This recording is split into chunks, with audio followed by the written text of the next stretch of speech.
This is the third in a series of computer science lessons about string matching algorithms and how to implement them. In this particular lesson, you'll learn about the Knuth-Morris-Pratt algorithm, known more simply as the KMP algorithm. The KMP algorithm was originally invented by Jim Morris in 1969 while working on a text editor for a mainframe computer. It was discovered again a few months later, independently, by Donald Knuth, who was working on theories related to program complexity at the time. Knuth collaborated with Pratt to develop the algorithm, and soon after, Knuth, Morris and Pratt teamed up to write a paper entitled Fast Pattern Matching in Strings. This paper described their algorithm in detail. Little could they have known at the time just how profound their work would eventually prove to be. The KMP algorithm and variations of it has found practical applications in the fields of cybersecurity, bioinformatics, and artificial intelligence, to name but a few. Before continuing, you should familiarise yourself with the naive approach to finding one string within another, which was covered in the two previous lessons of this series. Now let's see how the KMP algorithm improves upon the naive approach to string matching.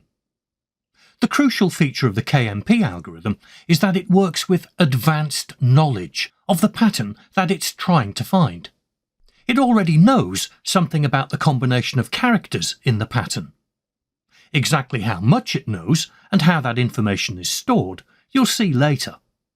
For now, though, to help us understand one of the key principles, notice that all of the letters in this pattern, cakes, are different from each other.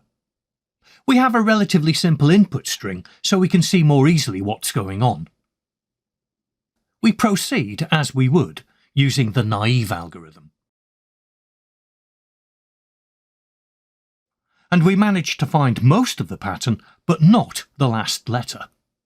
Now, if we find a sequence containing every letter of the pattern, except for the last letter of the pattern, and if we know in advance that all 5 letters of the pattern are different from each other, then we can be certain that resetting the input string pointer to index position 3 and resetting the pattern pointer to 0, like we did in the naive algorithm, will quickly result in failure to match the whole pattern again. In fact, with this pattern, we can leave the input string pointer exactly where it is and reset the pattern pointer to 0 before we need to start checking again.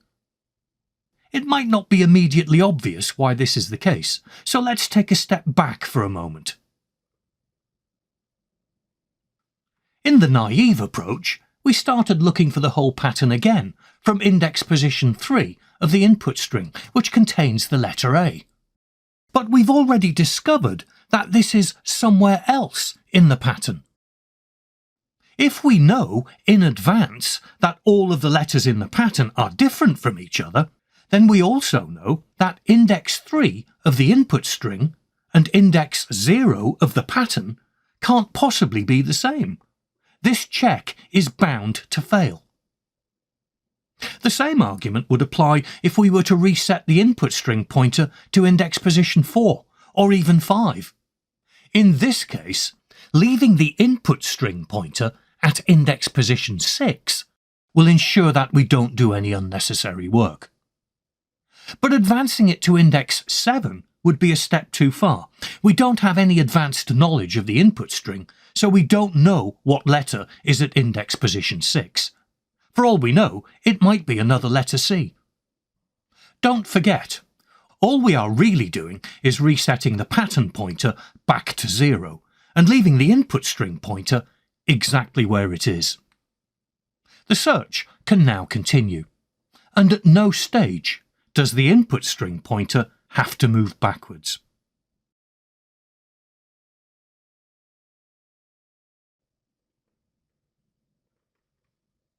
Let's try that again with a more complex input string.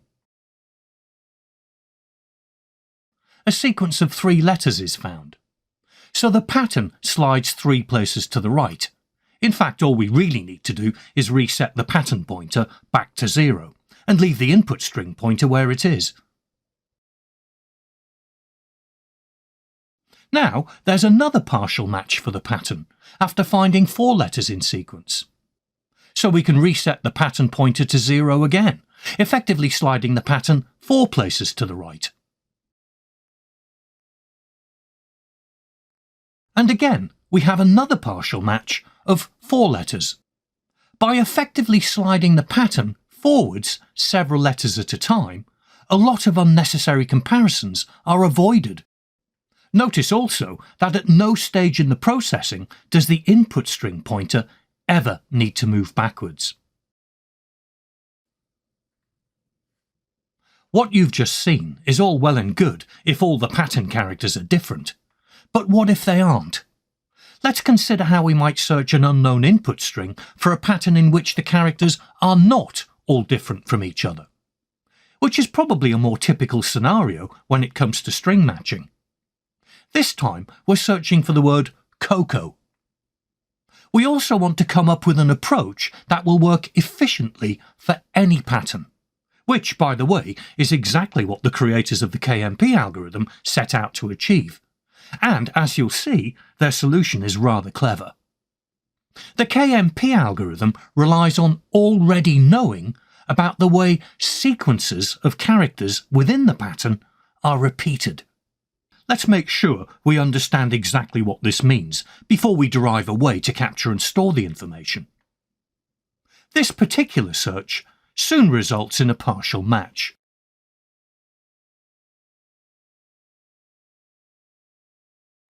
If all the letters in the pattern had been unique, we could have moved it 4 places to the right, like this. In other words, we could have simply reset the pattern pointer to index position 0.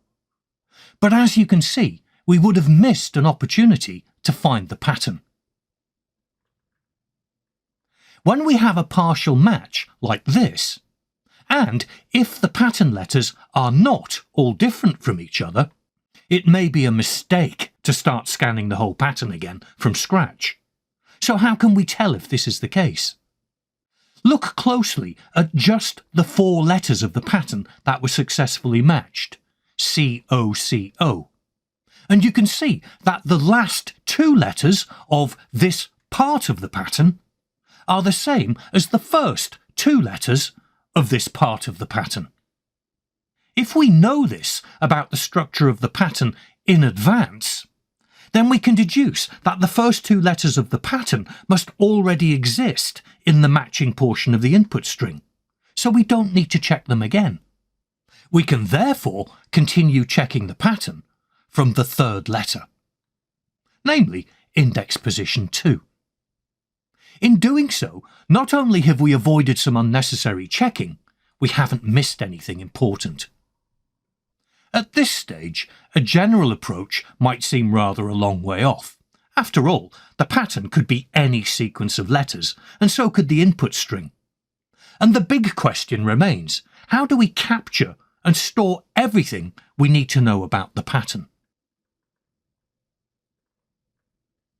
Let's try searching a different input string for this pattern to gain a better insight.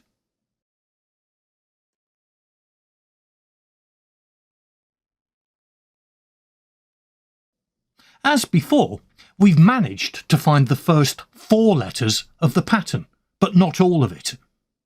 Look closely at just these 4 letters, that is, just the part of the pattern that was successfully matched. And notice that the last 2 letters of this part of the pattern are the same as the first 2 letters. If we know this about the pattern in advance, then we know that we can continue checking the pattern from the 3rd letter, index position 2, without running the risk of missing something important. Again, we have a partial match for the pattern. And, as before, the last 2 letters of the matching part of the pattern are the same as the first 2 letters of the pattern. So we can reset the pattern pointer to index position 2. Very soon we have another partial match, but only for the first 3 letters of the pattern this time. Nonetheless, look closely at the part of the pattern that was successfully matched, and you can see that the last 1 letter of this part of the pattern is the same as the first 1 letter of the pattern. If we know this about the letters in the pattern, we know that we can reset the pattern pointer to index position 1. We don't need to check the whole pattern again. The first letter of the pattern must be at index position 8 of the input string. As we continue, we immediately have another mismatch, but you can still see a partial match for the pattern here, albeit of only 1 letter. Because the matching part of the pattern consists of only 1 letter, the letter C, there is 0 duplication of letters, so we need to reset the pattern pointer to 0. Another partial match for the pattern, but this time it includes only 2 letters. At the risk of stating the obvious, the last letter of the matching part of the pattern is not the same as the first letter of the matching part of the pattern. There are 0 repeated letters. So the pattern pointer must be reset to 0.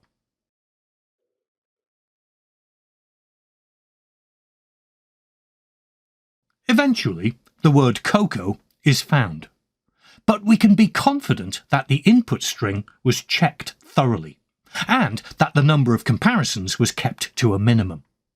Not only that, but the input string pointer only ever moved in 1 direction. Do take some time to make sure you understand the reasoning so far, because we are going to build on it. In the next lesson, you'll learn about the pattern pre-processing phase of the KMP algorithm. That is, you'll learn how to capture and store relevant information about the structure of any pattern. You'll then see how this information can be utilised during a search. After that, you'll be in a better position to start building a working program.